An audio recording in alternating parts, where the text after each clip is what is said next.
آج کل جو رواج چل پڑا نا، ہم سوچتے ہیں مسلمان مسلمان کی مدد کرے گا، مسلمان مسلمان کو کھلائے گا. نہیں نہیں، پیارے نبی علیہ السلام جو ہیں وہ صرف مسلمانوں کے لیے نہیں پیغام لے کے آئے، انہوں نے کائنات کے تمام انسانوں کو پیغام محبت عطا فرمائے. وہ مسجد نبی علیہ السلام میں بیٹھے، ایک لڑکی کو سامنے سے صحابہ کرام رضی اللہ تعالیٰ اجمعین کا دستہ پکڑ کے لایا. اب دور سے دیکھا کہ وہ جو بٹیا آ رہی ہے اس کے سر پر چادر نہیں ہے. نبی علیہ السلام نے اپنی مبارک چادر اتار کر ایک صحابی کو پکڑائی، فرمایا دوڑ کے جاؤ، وہ جو سامنے بٹیا آ رہی ہے اس کے سر کے اوپر جا کے میری چادر ڈال دو.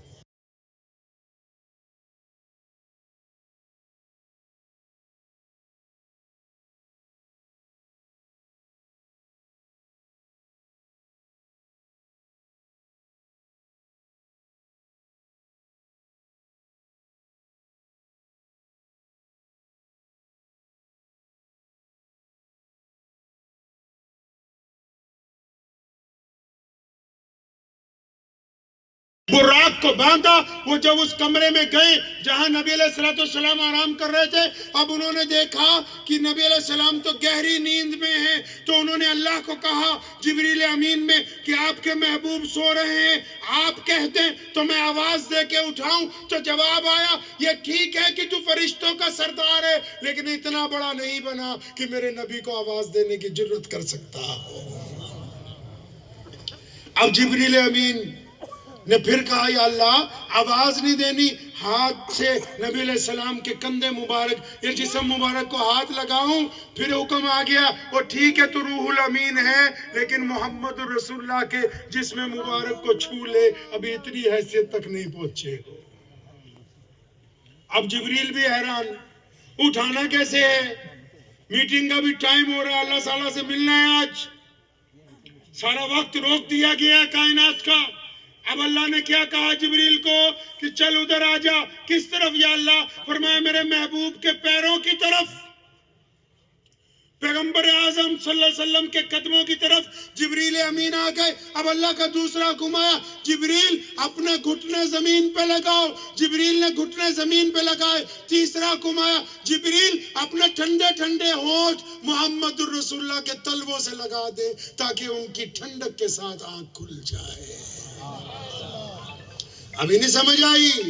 اتنی قیمتی چادر ہے کہ جبریل جس کو ہاتھ نہیں لگا سکتے بوسہ دے سکتے ہیں. اتنی قیمتی چادر ہے وہ کہ کائنات کا سب سے بڑا فرشتہ اس چادر کو نہیں ہاتھ لگا سکتا.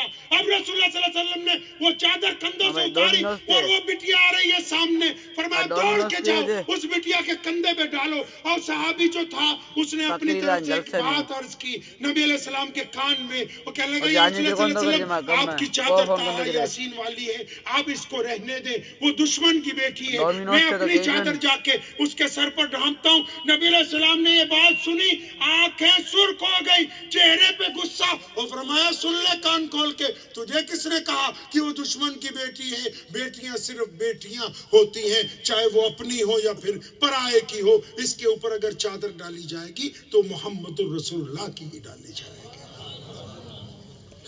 اور وہ جو بیٹی آ رہی ہے نا، وہ معمولی آدمی کی بیٹی نہیں ہے، وہ حاتم طائی کی بیٹی ہے. حاتم طائی ایک بادشاہ تھا جو بہت بانٹتا تھا اللہ کے راستے میں. وہ نبی علیہ السلام سے چند سال پہلے اس کا انتقال ہو گیا. وہ حاتم کی بیٹی ہے. وہ کہتی ہے کہ جب مجھے پکڑا صحابہ نے تو میرے ذہن میں ایک بات تھی کہ نعوذ باللہ میں ایسے سوالات کروں گی کہ مجھے کوئی جواب نہیں دے پائے گا. لیکن کہتی ہے کہ جب نبی علیہ السلام کی وہ چادر لا کے میرے سر پر میرے کندھوں پہ ڈالی گئی، میں زاروں قطار رونے لگی. اور میں نے اندر آ کے مسجد نبوی میں پیغمبر علیہ السلام کو جب سلام کیا نا تو حاتم کی بیٹی نے کہا یا رسول اللہ صلی اللہ علیہ وسلم مجھے مغالطہ تھا کہ آپ ریاست مدینہ کے بادشاہ ہیں، لیکن یا رسول اللہ آپ تو دلوں کے شہنشاہ ہیں، میں تو بس آپ کا کلمہ پڑھنے کے لیے حاضر ہوئی ہوں.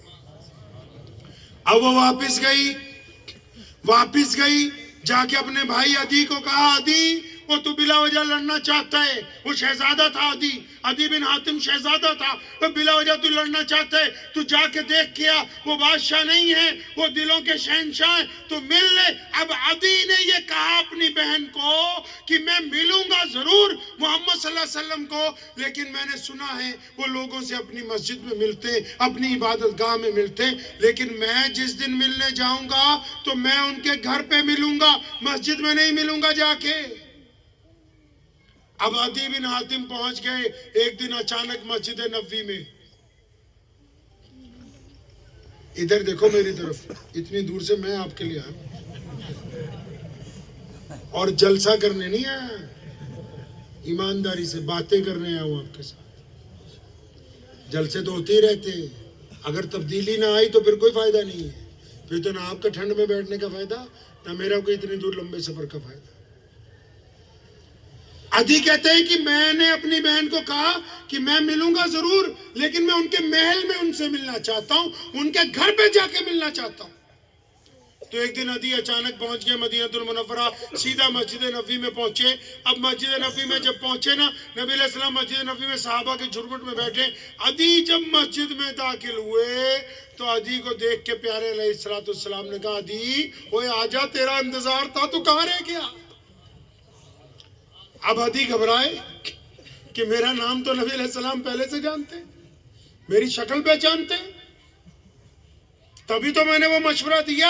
آپ لوگوں کو ایک دوسرے پہ فتوے مت ڈالا کرو کہ نبی علیہ السلام کی شان کیا ہے. وہ بدر کی رات کو اپنے خیمے سے نکلے تھے, امام بخاری سے پوچھ لینا کبھی جا کے. وہ بدر کی رات کو اپنے خیمے سے نکلے تھے, دائیں بائیں ابو بکر اور عمر بن خطاب تھے اور بلال حبشی ٹہل رہے تھے. فرمایا بلال ادھر آ. نبی علیہ السلام کے ہاتھ میں ایک چھڑی مبارک تھی, ایک جگہ زمین پر ٹکا دی. فرمایا بلال صبح کو دیکھ لینا, جب بدر کی بھٹی گرم ہوگی تو اسی جگہ آ کے ابو جہل جو ہے وہ ہلاک کیا جائے گا. اب عدی بن حاتم جب آئے نا, اب نبی علیہ السلام نے کہا, دی جیسے انہوں نے مصافحہ کیا, وہاں عدی اور تیرے ساتھ گھر پہ بات ہونی ہے, چل چلتے گھر چلتے. عدی کہتے میں کانپنے لگا. نبی علیہ السلام اپنے گھر لے گئے. محل تو تھا نہیں, ایک کھجور کی چٹائیوں کا کمرہ ہے, کھجور کی چٹائیاں بچھی ہوئی, کھجور کے پتوں کی چھت ہے, کھجور کا بستر, کھجور کا تکیہ. اب عدی کہتے ہیں میں تو شہزادہ تھا, تو نبی علیہ السلام کے اس اعلیٰ کردار کو دیکھ کے میری دل کی دنیا بدل رہی تھی. اور ادھر نبی علیہ السلام نے جو مجھے کھانے کے لیے پیش کیا, کھانے کے بعد آپ صلی اللہ علیہ وسلم کا قاعدہ تھا, جب میٹنگ کا وقت مکمل ہو جاتا تھا, چلے اب آپ مہمان خانے میں جائیں, آرام کریں. اب وہ جب ان کو کہا کہ آپ جائیے, تو عدی کہنے لگے, یا رسول اللہ صلی اللہ علیہ وسلم سچی بات تو یہی ہے, آیا تو واپس جانے کے لیے تھا, لیکن رب کعبہ کی قسم اب جب تک عدی کی جان میں جان ہے, عدی محمد رسول اللہ کا غلام بن کر رہے گا. اب میں عرض یہ کر رہا تھا کہ اس نے جب نبی علیہ السلام کو جا کے اپنے دکھڑا سنایا, تو آپ صلی اللہ علیہ وسلم اس بندے کو اپنے گھر لے گئے. اب کھانا کھونا کھلا کے اب نبی علیہ السلام نے اس کو پوچھا, بھئی اب بتا کس نے تیرے پیسے مار لیے مکے میں؟ اب وہ بندے نے نبی علیہ السلام کو کہا کہ پیاری صورت والے, میں اونٹ لایا تھا, گاؤں والوں کے اونٹ ہیں, میں کچھ پیسے رکھ لیتا ہوں, کچھ ان کو بچ جاتے ہیں. اب جب منڈی میں بیچیں تو کوئی پیسے نہیں دے رہا جس بندے نے اونٹ خریدے. اب نبی علیہ السلام اس کو پوچھتے ہیں کہ اونٹ کے پیمنٹ کس نے دینی بھائی, کس نے خرید لیے؟ تو وہ کہتا ہے کہ یہ پیاری صورت والے, اس بندے کا نام ابو جہل ہے. اب ابو جہل تو نبی علیہ السلام کا بدترین دشمن ہے, سارے مکے کو پتا ہے, روزانہ حملہ کرنے کی کوشش میں رہتا ہے روز. اب ابو جہل کا جب نام آیا, سنو ہمارے نبی علیہ السلام نے کیا کہا اس کو, بندے کا ہاتھ پکڑ کے فرمایا, چلنا ہم چل کے تیرے معاوضہ, تیری رقم تجھے دلوا دیتے ہیں. پھر کیا ہوا بادشاہ, پھر کیا ہوا ظالم ہے, وہ در رسول صلی اللہ علیہ وسلم پر فریاد لے کے آیا ہے. تو سنو سماجی سیوا کرنے والے میرے لیڈر بھائیوں, چودھریوں, سرمایہ داروں, اگر تمہارے گھر پر کوئی فریاد لے کے آ جائے تو یہ بھی نبی علیہ السلام کی سنت ہے کہ اس کے ساتھ چل کے جا کے کام کروا کے آؤ گے. اب نبی علیہ السلام لے کے چل پڑے اس کو. ادھر امیہ نے اپنا ایک جاسوس پیچھے بھیجا. امیہ کیوں چاہتا تھا کہ نبی علیہ السلام کے پاس جائے؟ امیہ اس لیے چاہتا تھا کہ نعوذ باللہ ابو جہل رسول صلی اللہ علیہ وسلم پر حملہ کرنے کا موقع ڈھونڈ رہا ہے. اب جب یہ آپ صلی اللہ علیہ وسلم کے پاس فریاد لے کے جائے گا، نبی علیہ السلام ابو جہل کو جا کے پوچھیں گے تو نعوذ باللہ لڑائی ہو جائے گی، ہم بھی مزہ اٹھائیں گے. اس نے اپنا ایک غلام جاسوس بنا کے بھیجا کہ جب لڑائی شروع ہو جائے تو ہمیں آ کے بتانا ہے، ہمیں بتانا ہے آ کے. اب وہ گیا ہوا تھا غلام پیچھے پیچھے. اب جو اس نے دیکھا کہ نبی علیہ السلام ابو جہل کے دروازے پہ پہنچے، اس بندے نے دروازہ کھٹکھٹایا. ابو جہل نے جب دروازہ کھولا ہے نا، آج پیارے نبی علیہ السلام کو سامنے دیکھا تو ابو جہل کے جسم پر کپ کپی طاری ہو گئی. پیغمبر علیہ السلام نے، میں پنجابی جی دسدا ہوں نا، نبی علیہ السلام نے کہا کیوں ہوئے وہ غریباں نال ہی دھکا کری جانا ہے. مطلب اسلام نے مردانگی کا بھی معیار طے کیا ہے.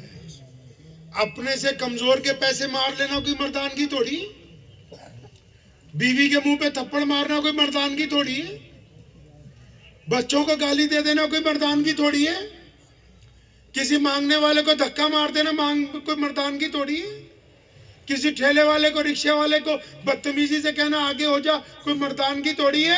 اسلام نے مردانگی کا بھی معیار طے کیا کہ اگر کبھی ہو تو اپنے برابر کے ساتھ اگر گفتگو کرو گے تب پتہ لگے گا کہ واقعی مرد ہو. غریب کو تو ہر کوئی گالی دے دیتا ہے. تو نبی علیہ السلام نے ڈانٹیا انہوں کہ کی گال غریباں نال بھی دھکا ہو. اب یہ کانپ رہا ہے. ادھر وہ جاسوس کھڑا دیکھ رہا ہے. وہ یہ سمجھ رہا تھا کہ ابو جہل تلوار نکالے گا، ابو جہل حملہ کر دے گا. اب یہ کانپ رہا ہے. اب نبی علیہ السلام کا حکم ہو گیا جلدی جاؤ اس کی رقم لاؤ. اب وہ کانپتا کانپتا اندر گیا.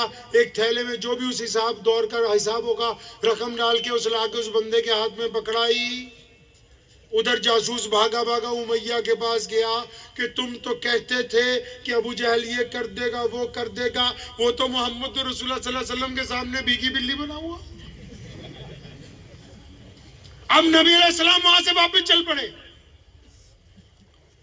اب آگے کی بات سنو. جب واپس چلے 2-4 گلیوں کے موڑ مڑے نا تو پیغمبر علیہ السلام خود اس بندے سے پوچھتے ہیں بھئی تیرا کام ہو گیا، اب مجھے اجازت ہے میں جاؤں؟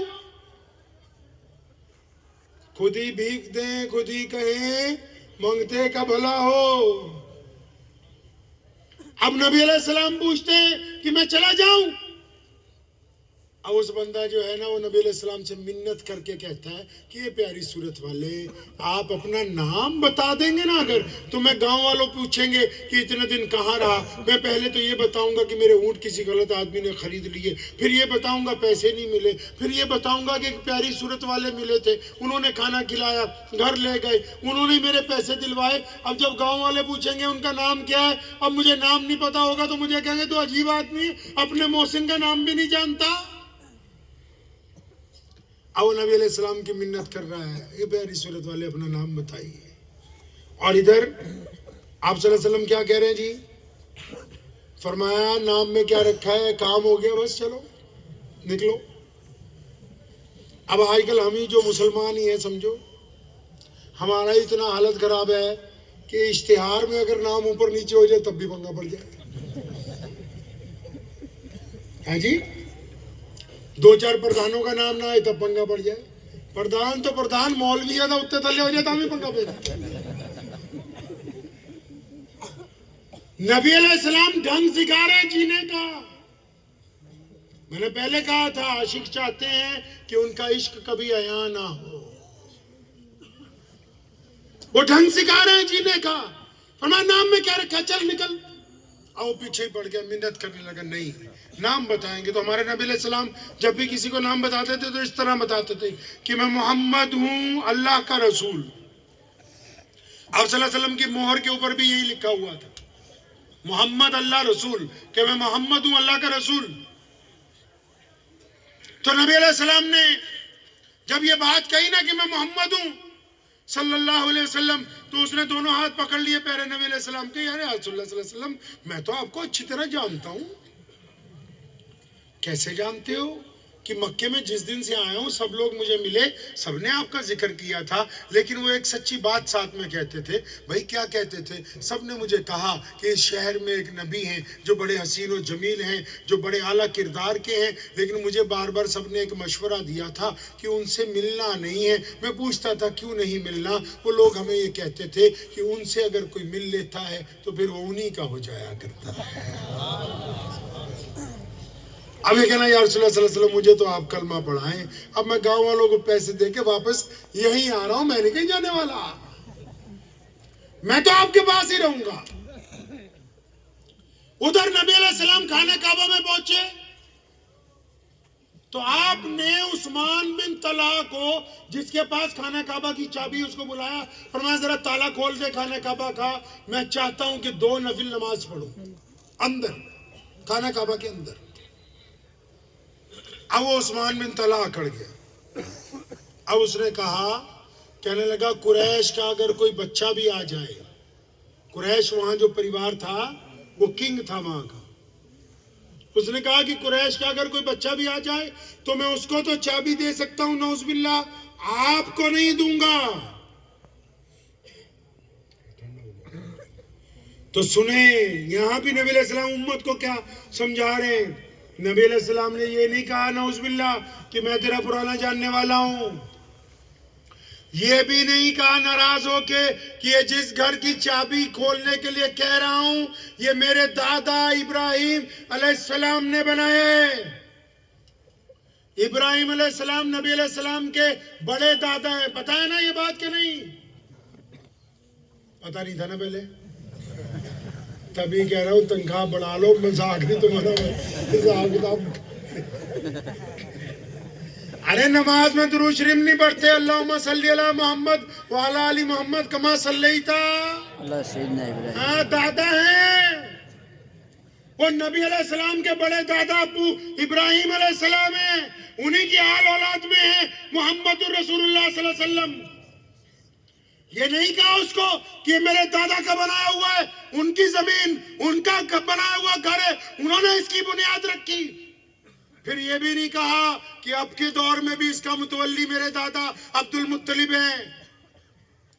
یہ نہیں کہا کہ ہمارا خاندان اس گھر کا شروع سے مالک چلا رہا ہے، نہیں نہیں، بلکہ اپنا ہاتھ اٹھایا، عثمان بن طلحہ کے کندھے پہ تھپکی ماری ہلکی سی، فرمایا ابن طلحہ لکھ لے کہیں پر جا کے کہ ایک وقت آئے گا یہ چابی ہم تیرے سے واپس لے لیں گے. امت کو درس دے رہے ہیں استقامت کا، امت کو درس دے رہے ہیں جرت کا، امت کو درس دے رہے ہیں کہ اس وقت کے لیے اپنے آپ کو تیار کرو کہ تم اس قابل بن جاؤ کہ جو تالا لگا دیا گیا اس کی چابیاں جو نہیں دی جا رہی، اپنے آپ کو اس قابل بناؤ کہ کل کو وہ چابیاں تمہارے قدموں کے اندر پڑی ہوئی ہیں. منت کرنا نہیں سمجھایا. اب نبی علیہ السلام نے تھپکی ماری، چلے گئے واپس.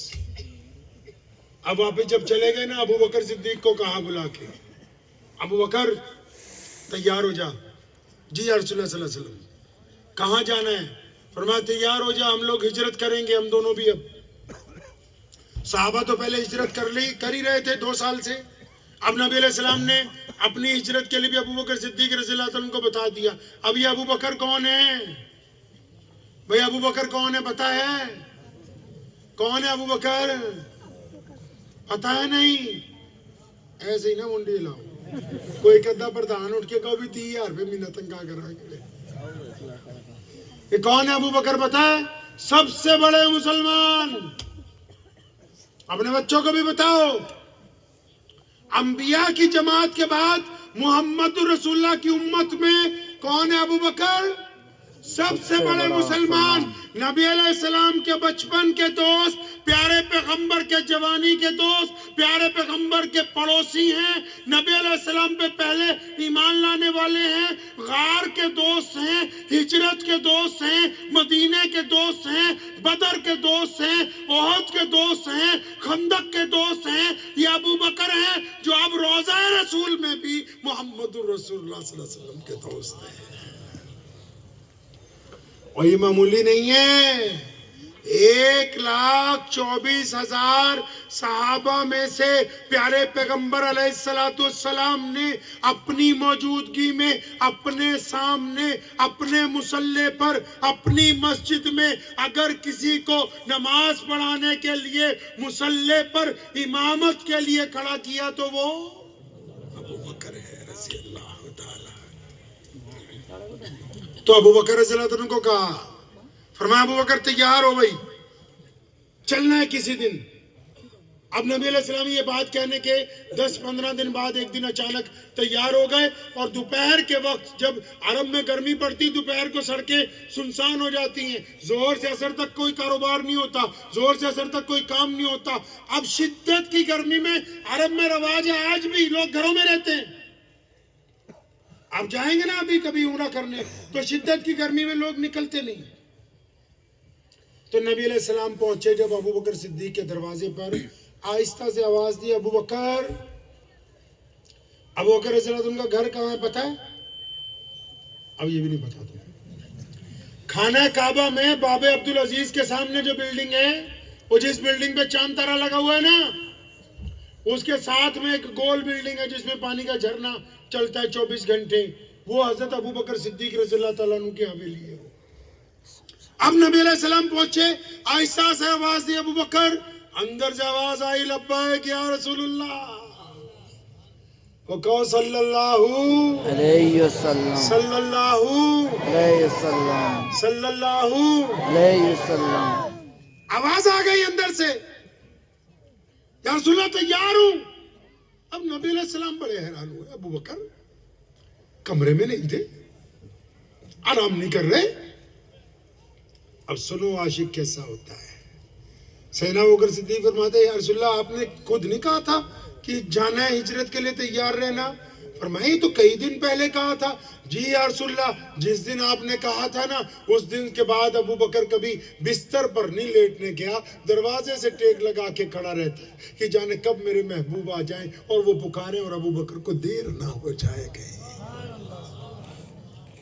اب یہ چل پڑے مکے سے مدینے. اب جیسے ہی مکہ المکرمہ سے نکلے مدینہ شریف کی طرف ہجرت کی نا، تو مکے میں اس وقت جو بادشاہ تھا، اسلام کا بدترین دشمن ابو جہل اور اس کے تمام وزیر، ان سب نے جو ہٹے کٹے لوگ پال رکھے تھے نا، ان سب کو اکٹھا کیا. شور مچ گیا کہ محمد صلی اللہ علیہ وسلم ہاتھ سے نکل گئے. فوراً پورے مکے کی ناکہ بندی کر دی گئی. اب رات ہو گئی، حضور صلی اللہ علیہ وسلم کا پتہ نہیں لگ رہا. صبح ہوئی کوئی اطلاع نہیں، پھر شام ہو گئی کوئی اطلاع نہیں، پھر صبح ہوئی کوئی اطلاع نہیں. پھر کیبنٹ کی میٹنگ بلائی ابو جہل نے، تو سارے لوگوں نے آ کے یہ بات پر اتفاق کیا کہ نبی علیہ السلام جن کو ہم ڈھونڈ رہے ہیں، اس بات کی تو ہم گارنٹی لکھ کے دیتے ہیں وہ مکے سے باہر نہیں گئے، کیونکہ ہم نے پہرا اتنا لگا رکھا ہے پہاڑوں میں، ریگستان میں، آس پاس جنگلوں میں. اگر وہ کسی طرف سے بھی جاتے تو ہمیں پتہ لگ جاتا. تو گئے نہیں، یہی ہیں. اب جب یہ بات ابو جہل کو تسلی ہو گئی کہ یہی ہے، مطلب ابھی پکڑ سکتے ہیں نعوذ باللہ، تو اچانک ایک مخبر آیا تو اس نے ابو جہل کو اپنے انداز سے شاباشی لینے کے لیے خوشخبری سنائی. کہنے لگا یہ تو نہیں پتہ لگتا کہ محمد صلی اللہ علیہ وسلم کہاں ہیں، ابو بکر کہاں ہیں، لیکن میں یہ پتہ لگا لیا آج کہ ان کو رسد کون پہنچاتا ہے، کھانا کون پہنچاتا ہے، پانی کون پہنچاتا ہے، یہ پتہ لگ گیا ہے. اب ابو جہل بڑا خوش ہوا کہ چلو کچھ سراغ ملا. پوچھا کون پہنچاتا ہے کھانا؟ تو اس نے کہا جی ابو بکر صدیق کی بیٹی ہے نا 19-20 سال کی اسماء بنت ابو بکر، وہ روزانہ چھپ کے جاتی ہے، ان کو کھانا لے کے جاتی. اب ابو جہل سیدھا ابو بکر رضی اللہ عنہ کے گھر پہنچا، حویلی کا دروازہ کھٹکھٹایا تو اتفاق سے اسماء بنت ابو بکر رضی اللہ تعالیٰ عنہ نے دروازہ کھولا. اب اس وقت پردے کا حکم نہیں ابھی آیا تھا. ابو جہل تو بچوں کو جانتا تھا مکے کے. اب جیسے اس نے حضرت اسماء رضی اللہ تعالیٰ عنہ کو دیکھا تو اتنی زور سے اس نے پہلا ہاتھ مارا کہ اسماء بڑی تیزی سے زمین پہ گری. ان کا ایک کان پھٹ گیا، سر پھٹ گیا، زاروں قطار خون آنے لگا. اب ابو جہل ایک ڈنڈا لے کے نا اسماء بنت ابو بکر رضی اللہ تعالیٰ عنہ کو مار رہا ہے، ان کی پٹائی کر رہا ہے. بتا تو صحیح محمد صلی اللہ علیہ وسلم کہاں ہیں؟ اسما بولتی نہیں. پیچھے سے کوئی بندہ آیا, اس نے آ کے ابو جہل کے کان میں یہ کہا کہ یہ جس بٹیا کو تو مار رہا ہے نا, یہ ابو بکر کی شہزادی ہے, یہ کوئی چھوٹا خاندان نہیں ہے, یہ بڑی برادری کی بٹیا ہے. اگر یہ تیرے ہاتھ سے ماری گئی, پتہ نہیں نبی علیہ السلام ملیں گے تجھے نہیں ملیں گے, لیکن ابھی مکے میں لڑائی شروع ہو جائے گی, کیونکہ جو اس کی برادری والے ہیں, قبیلے والے ہیں, وہ اس کا بدلہ لینے کے لیے ابھی آئیں گے, کیونکہ ان کو حضور صلی اللہ علیہ وسلم کا ساتھ نہیں دینا. لیکن اگر ان کی بیٹی ماری گئی, گرچہ وہ غیر مسلم ہے, باقی رشتہ دار, لیکن اگر ان کی بٹیاں ماری گئی تو تیرے پیچھے پڑ جائیں گے, رک جا. ابو جہل کے بات سمجھ میں آ گئی, وہ رک گیا. تو اس نے اسما بنت ابو بکر رضی اللہ تعالیٰ عنہ کو کھڑا کیا اور ایک سوال کیا ہے ان سے. اب دھیان سے سننا کیا سوال کیا ہے. ابو جہل نے اسما بنت ابو بکر رضی اللہ تعالیٰ عنہ سے پوچھا, سچی سچی بتا دے کہ محمد صلی اللہ علیہ وسلم کہاں ہے. کھانا دینے جاتی ہے نا تو. اب اسما رضی اللہ تعالیٰ عنہ فرماتی ہیں کہ میں نے اپنے آپ سے پہلے مسئلہ پوچھا, فتویٰ لیا. فتویٰ سمجھتے ہو نہیں بھائی؟ او بولو تو صحیح, بول دے رہو نا تاکہ گل بات ہوندی رہے. فتویٰ سمجھتے ہو نا؟ آپ بھی تو جاتے ہو فتویٰ لینے. ہم لوگ کس کے لیے فتویٰ لیتے ہیں بھائی؟ بولے امام کو اتارنا ہے, فتویٰ لاؤ. بولے پردھان نو ہٹانا, لیا فتویٰ. کوئی بولتا ہے میرے بھائی کی بے عزتی ہونی چاہیے, فتویٰ منگاؤ دیوبند سے. کوئی بولتا ہے نہیں ٹرسٹی کو اتارنا ہے, سنی بھائیوں کو بولو فتویٰ لائیں. مطلب یہ میں مثال اس لیے دے رہا ہوں, ہم لوگ بھی فتویٰ لیتے ہیں, لیکن ہم فتویٰ ایک دوسرے کی بے عزتی کے مقصد سے لیتے ہیں. ہم ایک دوسرے کی ٹانگیں کھینچنے کے لیے فتویٰ لیتے ہیں. ہم ایک دوسرے پر سبقت لے جانے کے لیے فتویٰ لیتے ہیں. ہمیں دین سے کیا ہے؟ تو یہاں اسما بنت ابو بکر رضی اللہ تعالیٰ عنہ اپنے آپ سے فتویٰ لے رہی, کیا کہتی ہیں؟ اپنے آپ کو کہتی ہے دل ہی دل میں, اسما تجھے یاد ہے پیارے پیغمبر علیہ السلام نے کتنی مجلسوں میں کہا کہ میری امت میں جھوٹ بولنا حرام ہے. اسما تیرے نبی علیہ السلام کی شان یہ ہے کہ ان کا امتی جھوٹ نہیں بول سکتا. یہ ابو جہل سامنے کھڑا پوچھ رہا ہے کہ محمد صلی اللہ علیہ وسلم کہاں ہے. اسما تجھے پتا ہے کہ وہ غار کے اندر ہیں. اسما اگر تو نے جھوٹ بولا, یاد رکھ تیرے نبی کی شریعت تیرے ہاتھ سے نکل جائے گی. اسما اپنے آپ کو کہتی ہے کہ اسما اگر جھوٹ بول دیا نا تو نبی کے حکم کی عدولی ہوگی, نبی علیہ السلام کی شریعت کا نقصان ہوگا, اسلام تیرے ہاتھ سے چھٹ جائے گا. اب پھر اسما اپنے آپ کو کہتی ہے, اسما اگر تو سچ بولے گی نا, اگر تو پتہ بتا دے گی, تو یہ ابھی سارے کے سارے نبی علیہ السلام کے پیچھے پہنچ جائیں گے, ان کو تکلیف پہنچائیں گے. اب اسما نے کیا کہا سنو. اسما اٹھ کے کھڑی ہو گئی. تاریخ نے ان کے لفظ جو ہیں وہ سنہری حروف میں درج کر دیے. اسما بنت ابو بکر رضی اللہ تعالیٰ عنہ کا کان پھٹ گیا تھا, زار و قطار خون نکل رہا تھا. اپنے ہی کپڑے سے, اپنی چادر سے اپنے کان کو باندھا, پوری گانٹھ لگا کے اسما اٹھ کے کھڑی ہوئی اور ابو جہل کی طرف دیکھ کے کڑک آواز میں کہا کہ اے سن لے ان سب کے بادشاہ, مجھے رب کعبہ کی قسم ہے کہ اسما کو پتا ہے کہ محمد الرسول اللہ صلی اللہ علیہ وسلم کہاں پر ہیں, لیکن کعبے کے رب کی قسم تو اسما کی اگر بوٹیاں بھی نوش دے گا تو مجھ سے پتہ لگوا نہیں سکتا ہے.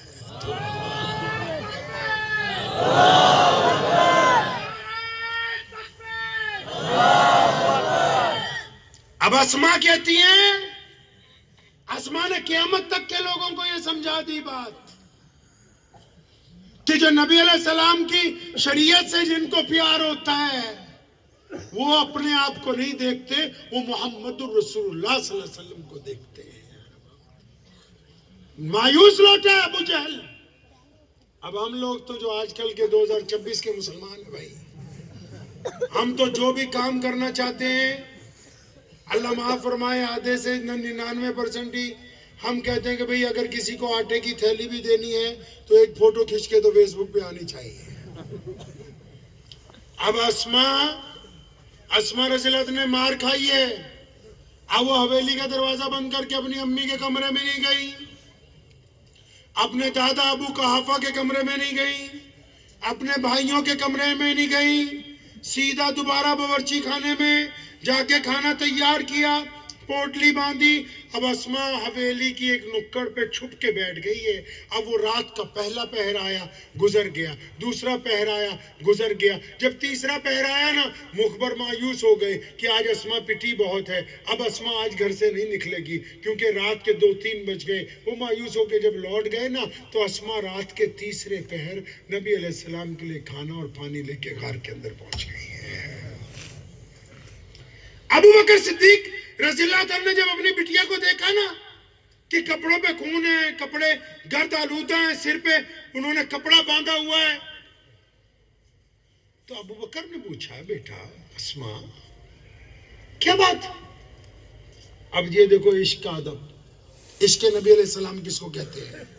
اسما یہ نہیں کہہ رہی ابو جی مجھے مارا ہے, ابو جی میری پٹائی ہوئی, نہیں. اسما کہتی ہیں ابو جی میرے ماں باپ آپ سب نبی علیہ السلام پہ قربان ہو جائیں. آج اسما کھانا لانے میں دیر کر گئی, آپ پہلے دسترخوان لگائیں, نبی علیہ السلام کے سامنے کھانا پیش کیا جائے گا. اب نبی علیہ السلام نے جب یہ بات سنی نا کہ ابو بکر اپنی بیٹی سے کچھ پوچھنا چاہ رہے ہیں, اب انہوں نے پوچھا پیچھے سے بیٹا اسما بولو کیا بات ہے, تمہارے والد کچھ پوچھتے ہیں. اب جب رحمت للعالمین کی رحمت والی آواز آئی نا تو اسما کے ضبط کے بندھن ٹوٹ گئے. اسما زاروں قطار رونے لگی اور اس نے کہا پیارے پیغمبر علیہ السلام کو یا رسول اللہ صلی اللہ علیہ وسلم آپ کا پتہ پوچھنے کے لیے آج ابو جہل نے بہت مارا, بڑی شدت کے ساتھ مارا, اور میں نے اللہ کے فضل سے اس کو یہ پتہ بتایا نہیں ہے. نبی علیہ السلام نے اپنی جھولی پھیلا دی تھی اللہ کے آگے. کبھی پڑھ لینا امام بخاری کو, صاحب طبقات کو, ابو داؤد کو, کبھی امام نسائی کو پڑھ لینا جا کے. صحابہ کے بارے میں نبی علیہ السلام فرماتے ہیں میں نے سب کا بدلہ لوٹایا ہے, جس نے اسلام پر احسان کیے سب کے بدلے لوٹا دیے سوائے ابو بکر کے. فرمایا کل قیامت کا دن ہوگا, میں اپنے رب کے حضور جب ہاتھ اٹھاؤں گا ابو بکر اور اس کے خاندان کی قربانیوں کا نعم البدل اس وقت دلواؤں گا, یہاں نہیں مل سکتا ہے. اب نبی علیہ السلام مدینہ المنورہ میں ہیں. آپ کو باتیں میری سمجھ آ رہی نا بھی ساری کہ نہیں؟ آپ کہیں سوچ رہے ہو بھی ابھی تک کوئی مسئلہ نہیں بتایا, کوئی فتویٰ نہیں دیتا. سمجھ آ رہی نا بات آرام سے؟ مسئلوں کی جہاں تک بات ہے, دین فتووں سے قائم نہیں ہوتا, دین نبی علیہ السلام سے محبت کے ساتھ قائم, نبی علیہ السلام کی اداؤں کے ساتھ قائم ہوتا ہے. فتویٰ اس لیے جاری کرتے ہیں کہ محبت میں اضافہ ہو جائے. اور فتویٰ مانتے کون ہیں؟ کون لوگ فتویٰ مانتے ہیں؟ جن کے دل میں محمد الرسول اللہ کی محبت مال سے زیادہ, جان سے زیادہ, ماں باپ سے زیادہ ہوتی ہے, وہی نبی علیہ السلام کا فتویٰ مانگتے ہیں. جن کے دل میں محبت نہیں ہوتی وہ تو فتویٰ بھی نہیں مانگتے. فتویٰ بھی وہی لوگ ماننے کا جگر کرتا رکھتے ہیں جو نبی علیہ السلام سے عشق کے اندر عروج پر ہیں. نماز اچھی ہے, روزہ اچھا ہے, حج اچھا ہے, زکوٰۃ اچھی ہے, مگر میں باوجود اس کے مسلمان ہو نہیں سکتا نہ جب تک کٹ مروں میں خواجہ بطحا کی حرمت پر خدا شاہد ہے کہ کامل میرا ایمان ہو نہیں سکتا. نبی علیہ السلام نے یہ جو پیارا پیارا دین ہمیں عطا فرمایا ہے, جس کو آج کل ہم نے اپنے حساب سے گوٹیاں فٹ کر لی ہیں جس میں اپنی اپنی, اس دین کا مقصد کیا ہے پتہ ہے آپ کو؟ دین کا کیا مقصد ہے پتہ ہے بھائی؟ کوئی بتا سکتا ہے کہ نبی علیہ السلام کے دین کا میرا کوئی ہندو بھائی، کوئی سکھ بھائی، کوئی دلت بھائی، کوئی جینی بھائی یہ پوچھے تم سے، اے میرے مسلمان بھائی اپنے دین کا مطلب مجھے سمجھاؤ، ذرا مجھے مقصد سمجھاؤ، اسلام کیا چاہتا ہے؟ اور اس دور میں ضروری بھی ہے، جب واٹس ایپ یونیورسٹی نے غلط فہمیاں پیدا کر دی، ضرورت بھی ہے کہ ہمیں اپنے دین کے بارے میں بتاؤ، کہ ہمارا کوئی پڑوسی بھائی پوچھے تو ہم بتا بھی سکیں۔ اب بتاؤ مجھے ذرا کہ بھوج کے مسلمانوں پتہ بھی ہے کہ اسلام کا مقصد کیا ہے؟ پتہ ہے؟ نہیں پتہ۔ اسلام کیا کہتا ہے دنیا سے؟ اچھا یہ تو پتہ ہی ہوگا کہ ہم لوگ نماز کیوں پڑھتے؟ ارے نماز تو پڑھتے ہو نا سب لوگ؟ جو نہیں پڑھتے کو انشاءاللہ پڑھ لیں گے انشاءاللہ۔ بھائی یہ تو پتہ ہے نا کہ نماز کیوں پڑھتے ہیں؟ پتہ ہے کسی کو آپ میں سے نماز کیوں پڑھتے ہیں؟ کیا نام بیٹا تیرا؟ نماز کیوں پڑھتے ہیں؟ اللہ کو راضی کرنا۔ اور تم بھی اللہ کو راضی کرنا۔ آپ کیوں پڑھتے بھائی؟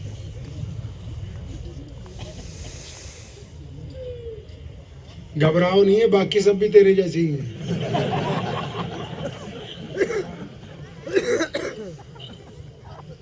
مولویوں کی تنخواہ تم خوب بڑھواؤ، نہیں تو معاملہ ختم ہے سر۔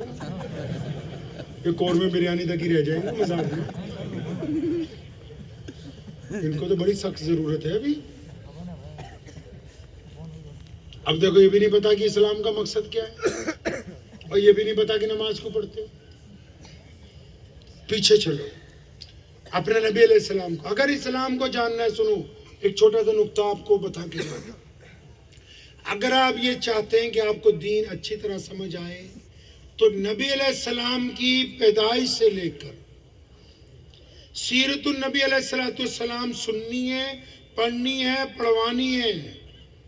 اب جب سیرت النبی علیہ السلام جب چلے گی تو اس میں نبی علیہ السلام پر پہلی وحی کے واقعات بھی نظر آئیں گے، قرآن بھی نظر آئے گا، سنتیں بھی نظر آئیں گی، گھر بھی نظر آئے گا، کاروبار بھی نظر آئے گا، تفسیر بھی نظر آئے گی، حدیث بھی نظر آئے گی، عشق بھی نظر آئے گا، چلنا بھی نظر آئے گا، ہجرت بھی نظر آئے گی، کھیتی بھی نظر آئے گی، کھلیان بھی نظر آئیں گے، بدر بھی نظر آئے گی، احد کا میدان بھی نظر آئے گا، عمرے بھی نظر آئیں گے، حجۃ الوداع بھی نظر آئے گا، امی کی محبت بھی نظر آئے گی، باپ کی حقیقت بھی نظر آئے گی، بھائیوں کا معاملہ بھی نظر آئے گا، چچا سے محبت بھی نظر آئے گی، یاری دوستی کے قصے بھی سنو گے۔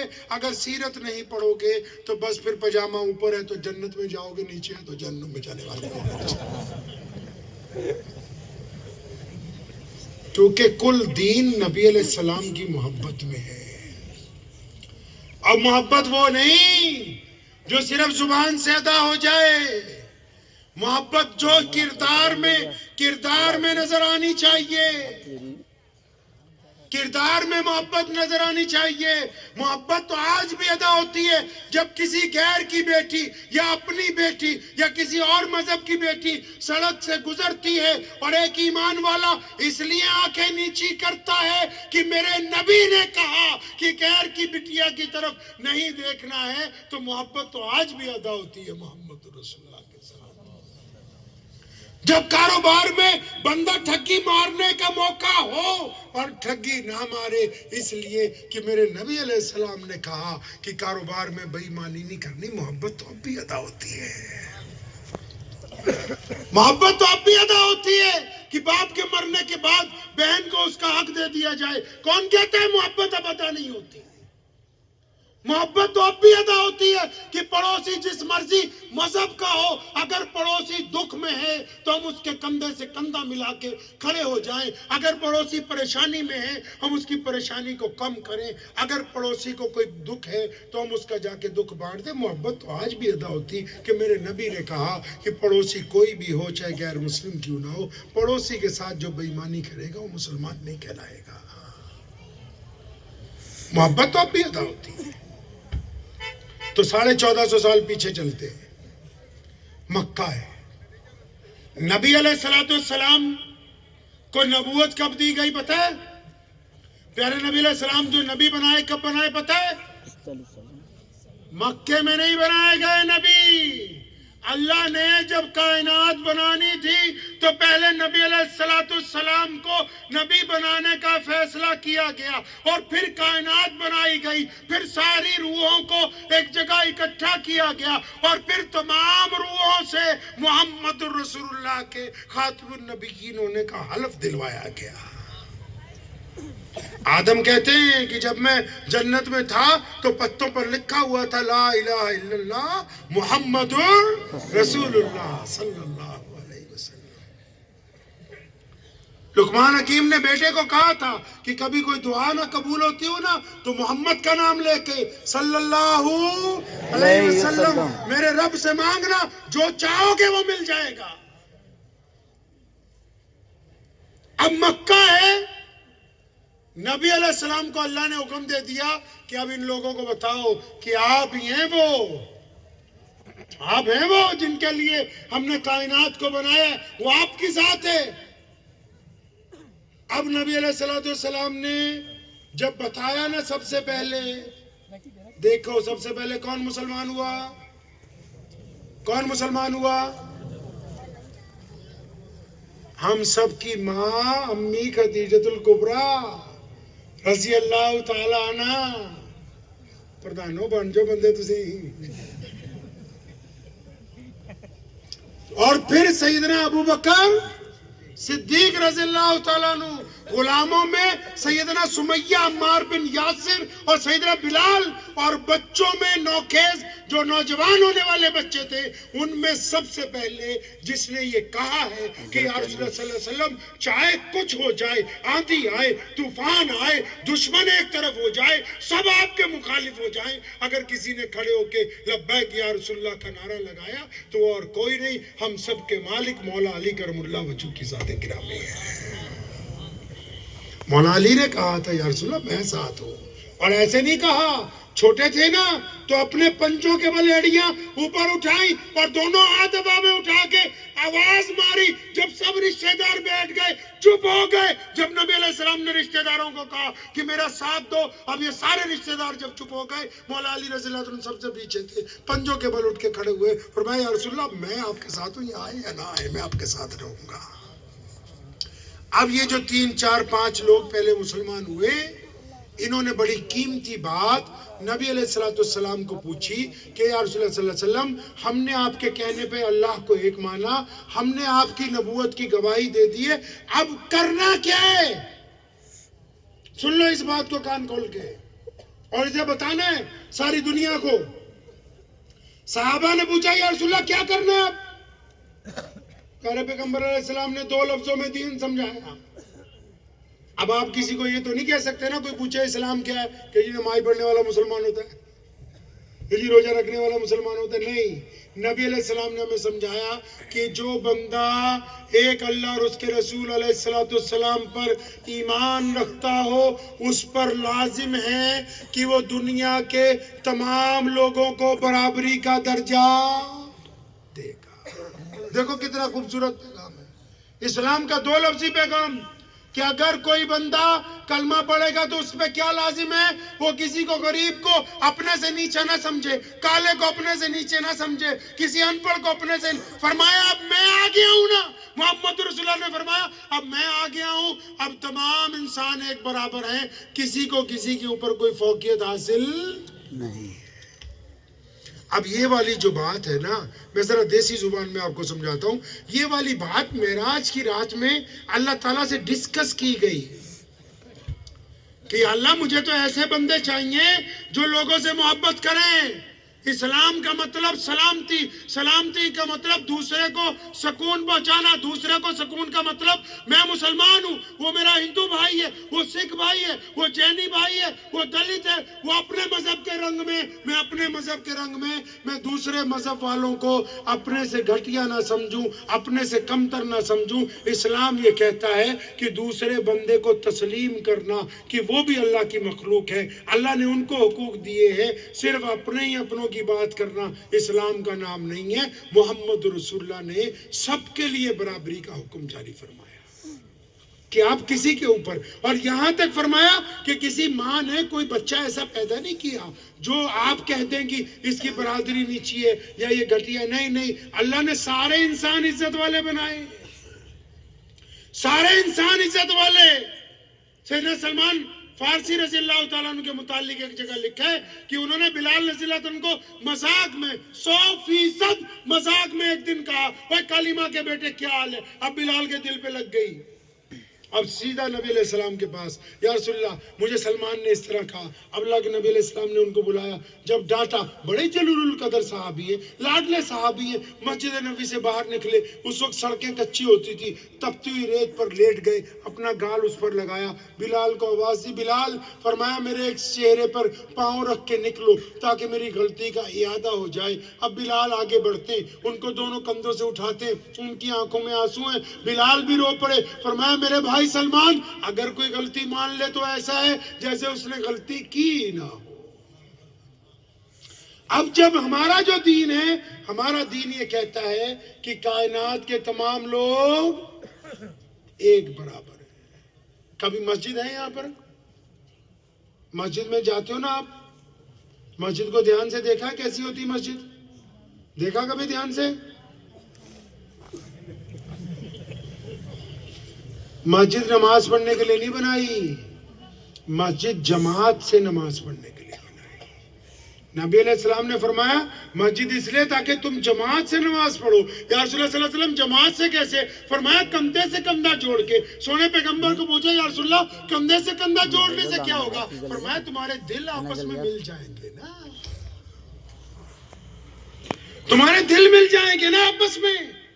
پھر اگر فجر میں عبد الرحمن نہیں آیا، ظہر میں نہیں آیا، عصر میں نہیں آیا، تو مغرب میں اس کے نمازی دوست کہیں گے آج کہاں عبد الرحمن، چلو پوچھ کے آتے ہیں، اس کا دکھ درد بانٹیں گے.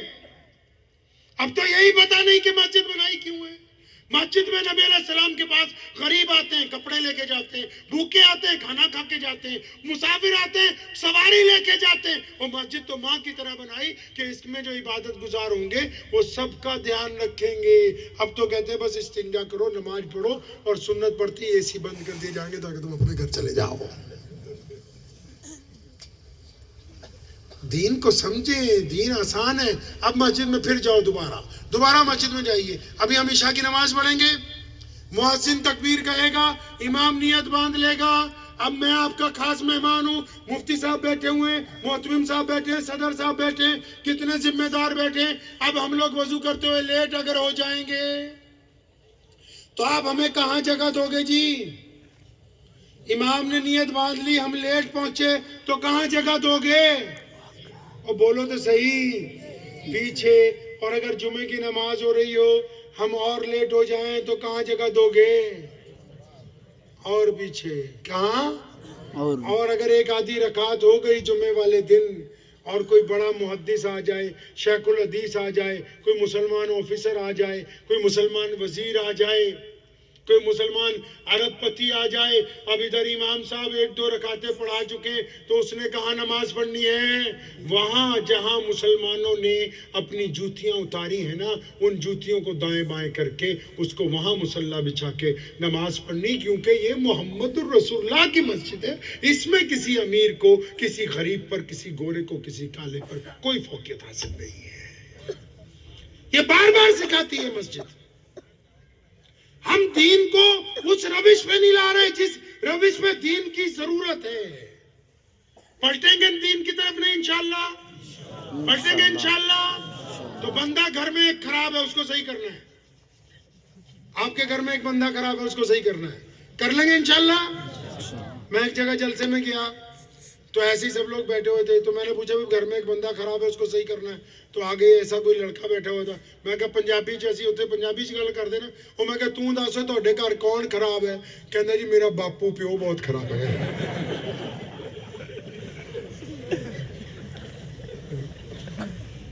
لیکن گھر پہ سچ میں ایک بندہ خراب ہے، ایک عورت بھی خراب ہے گھر پہ. کون؟ ہم خود. آپ کبھی بستر پہ آرام سے لیٹ کے سوچنا، آپ چاہیں گے تو گھر کے حالات اچھے ہو جائیں گے. دین بازار سے نہیں شروع ہوتا، دین میدانوں سے شروع نہیں ہوتا، دین دکان سے نہیں شروع ہوتا.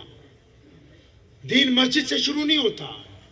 ہمارے نبی علیہ السلام نے مضبوط سماجی ویوستھا بنائی ہے. وہ باہر کھڑے ہیں. ابو جہل نے گلے میں کپڑا ڈال دیا ایک دن اور مروڑ رہا ہے. نبی علیہ السلام شدت کی تکلیف میں شور مچ کیا بازار میں. تب ابو جہل پیچھے ہٹا. گھر پہنچے نا تو دروازے کے باہر ہی نبی علیہ السلام پوری طرح تندرست ہو کے دروازہ کٹکھٹایا. امی خدیجہ الکبریٰ کی عادت تھی, آواز دیتی تھی, فاطمہ بھاگ کے جاؤ, تمہارے ابو آئے ہیں, محمد الرسول اللہ صلی اللہ علیہ وسلم. اب دروازہ کھلا تو نبی علیہ السلام مسکرا رہے ہیں.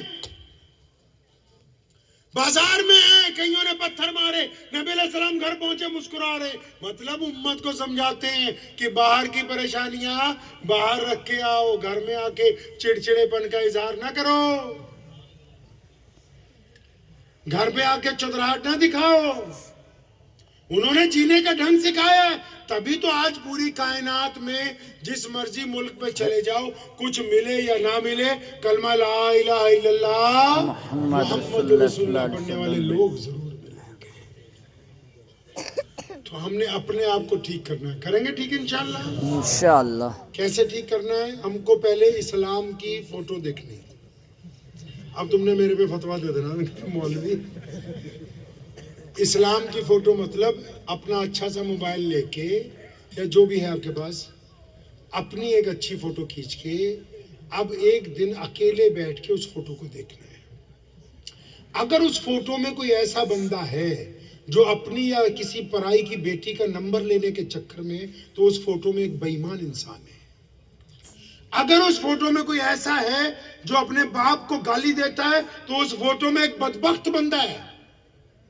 اگر اس فوٹو میں کوئی ایسا بندہ نظر آ رہا ہے جو دوسروں کی ماں بہن بیٹیوں کو تاڑتا رہتا ہے, تو اس میں ایک ٹھرکی آدمی ہے. اگر اس فوٹو میں کوئی ایسا بندہ ہے جو مال کو غلط تولتا ہے, تو اس میں ایک بے ایمان بندہ ہے. اب یاد رکھو کہ اگر یہ فوٹو خراب ہو گئی تو کل قیامت کے دن نبی علیہ السلام حوض کوثر پر جب امت کو جام دیں گے, تو جن کی تصویر خراب ہے وہ جام کے نزدیک پھٹکنے والے ہے نہیں. وہ یہ کسی کو غلط فہمی ہو گئی ہو کہ پوری نماز پڑھوں گا اللہ راضی ہو جائیں گے. جب بندہ مرتا ہے نا, قبر میں جاتا ہے نا, قبر میں فرشتے آتے ہیں, وہ پوچھتے ہیں, کبھی پوچھنا مولویوں سے, وہ پوچھتے ہیں تیرا دین کیا ہے, یہ کہتا ہے اسلام. وہ پوچھتے ہیں تیرا رب کون ہے, یہ کہتا ہے اللہ ہے. اب جب اللہ کا نام لے دیا بات ختم ہو جانی چاہیے نہیں؟ اور بھائی جس کی ساری چیزیں جو مالک ہے, جب مالکوں کا نام آ گیا کمپنی کے, کام ختم ہو جانا ہے نہیں. فرشتے اللہ کو کہتے ہیں یا اللہ دین بھی تیرا ہے, عبادت بھی تیری ہے. اللہ فرماتے ہیں نہیں, واپس جاؤ, نبی علیہ السلام کا چہرہ انور دکھاؤ, پوچھو کہ ان کے بارے میں کیا خیال ہے. اگر میرے محبوب کو پہچانتا ہے تو آنے دو, اگر ان کو نہیں پہچانتا تو اندر لینے کی کوئی ضرورت نہیں ہے. نبی علیہ السلام سے عشق اسی کو ہو سکتا ہے جس کا دل غیبت سے پاک ہوگا, جس کا دل بے ایمانی سے پاک ہوگا, جس کا دل حسد سے پاک ہوگا, جس کی زبان حرام کے مال سے پاک ہوگی. اگر آپ یہ سوچتے ہیں کہ سارے غلط کام بھی کرتے رہیں اور عاشق بھی بن جائیں, تو یہ دو چیزیں ممکن ہونے والی نہیں. تو سچے عاشق بنیں گے انشاءاللہ, سچے بنیں گے انشاءاللہ. ایک آخری سوال اور کرنا ہے آپ سے, 15 منٹ رہ گئے, پھر میری ٹرین بھی ہے, لیکن ایک سوال بہت ضروری ہے. آپ کے پاس دل ہے؟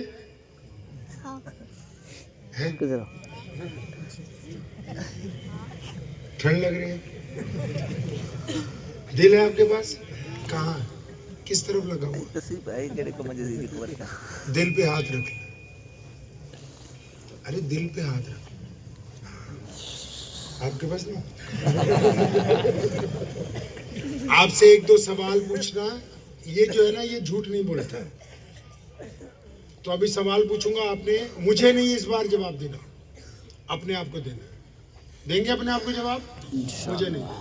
تو دل پہ ہاتھ رکھ لو پہلے تو ایمانداری سے, سچ مچ ہاتھ رکھ لو. سوال کیونکہ ایسا ہے, میں چاہتا ہوں کہ آپ اپنے آپ کو جواب دیں. جن کی عمر جو بھی ہے, چاہے وہ 10 سال ہے یا 50-60 سال, اور جن کے ابو زندہ ہیں, سچی سچی اپنے دل سے پوچھ کے بتاؤ کہ آپ کی زندگی میں کوئی ایسی شام آئی ہے کہ آپ گھر پہ پہنچے ہو اور اپنے بڈھے ابو جی کو گلے سے لگایا ہو اور یہ کہا ہو کہ میرے ابو مجھے آپ سے بہت پیار ہے، میں آپ سے محبت کرتا ہوں لیکن کہتا نہیں ہوں کبھی؟ یا جن کے ابو مر گئے ہیں وہ کبھی دنیا کی رنگینیاں چھوڑ کے شام کو اپنے باپ کی قبر پہ گئے ہوں اور اپنے ابو کی قبر پہ ہاتھ پھیر کے یہ کہا ہو کہ ابو آج میرے پاس پیسے بھی ہیں، گھر بھی ہے، بچے بھی ہیں، اگر کوئی نہیں ہے تو بس آپ نہیں ہے؟ اپنے دل سے پوچھنا ہے، یہ آپ نے پوچھنا ہے. اچھی طرح ہاتھ پکڑ کے رکھو، اس کو پوچھو اس کو. کیا کوئی ایسی رات تمہارے گھر میں آئی ہے کہ آپ نے اپنی اماں کو کہا ہو اماں آج میں تیرے سے اپنا دکھ درد بانٹوں گا، تو میرے سے کم باتیں کرتی ہے، میں تیرا بیٹا ہوں، میں تیرا دکھ درد بانٹوں گا، تو مجھے بتا. کوئی رات آئی ہے آپ کے گھر میں ایسی؟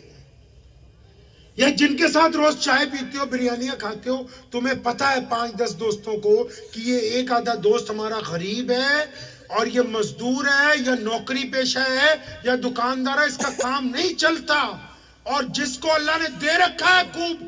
تم نے کبھی کوئی ایسی رات آئی ہو کہ ایک لفافے میں چند ہزار روپے یا چند لاکھ اپنی اوقات کے مطابق ڈالے ہوں اور رات کے 2-3 بجے اس کے گھر پہ جا کے اچانک لفافہ اندر کھسکا کے آ گئے ہو اس نیت سے کہ میرا یار مانگتا نہیں ہے یار، اس کی بے عزتی نہ ہو جائے، بس میرے سے میرا رب رسول راضی ہو جائے اور میرے دوست کی مدد ہو جائے؟ آپ نے کبھی کچھ ایسا کیا ہے؟ آپ کہتے ہو نا کہ آپ مسلمان ہیں،